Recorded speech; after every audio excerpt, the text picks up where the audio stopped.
The senses and plants that appeal to each specifically generally overlap. Like a Venn diagram, smell and taste are intertwined, while texture engages the eyes as much as the touch receptors of the fingertips. Apples, pears, and quince seem to be designed for grasping in the palm of the human hand. A pear might look ripe on the tree, but if the stalk doesn't bend off with a snap, it needs longer. A quince, looking somewhat like an oversized yellow pear, is rock hard and needs heat to soften the flesh. Its scent gives quince the edge. After bringing some fruit indoors, its presence is announced by a lingering perfume.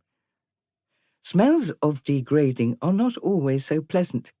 An aging cabbage gives off a kind of gas, which means it is best eaten immediately after harvesting.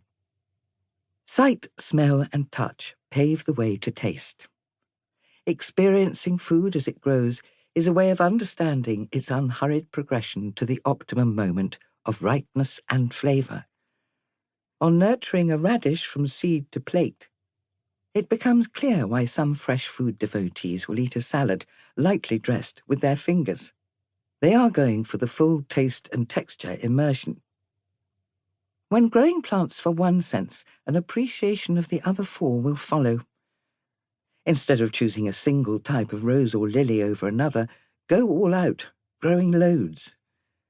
You might have chosen some because of a passion for their fragrance, but may soon realize that you prize their texture and the way they look as well. Against a wall or fence, you might grow a group of hollyhocks in a variety of colors because they are natural companions for buildings. But you'll soon become engrossed in the pollen-spilling activities of bumblebees as they crawl all over the anthers, as well as noticing how each bud slowly opens from the bottom of the plant upwards. Foxgloves develop in the same way, are good in an unregulated group, and seem to be designed to fit snugly around a bumblebee rather than the paw of a fox. More is more. Gardening for the senses is about profusion rather than precision. In a thoughtful essay on houses and gardens at the turn of the 19th century, Robert Louis Stevenson advised that, rather than try to orchestrate nature, the gardener should be an idler, leaving well alone. Except, that is, in a kitchen garden, the perfect place for people who want to be busy. An area of productivity where flowers mix freely with fruit and vegetables is a kind of heaven for all the senses. Because diversity is so important for soil and plant health, a mixed garden, whether or not it is given the prefix kitchen, is a good thing to strive for from the smallest space upwards. Planting can be based on flavour, or looks, or both. Courgettes, currant bushes, and strawberries do a wonderful job of covering bare earth, stabilizing soil, attracting pollinators, feeding birds. There is no pressure to eat it all yourself. Abundant produce and seeds can be shared with other people. Generosity is good for you and is said to be one of the keys to happiness. When you begin to get out of the habit of throwing everything in the bin, the compost heap is a happy destination for garden or kitchen waste. Slow down.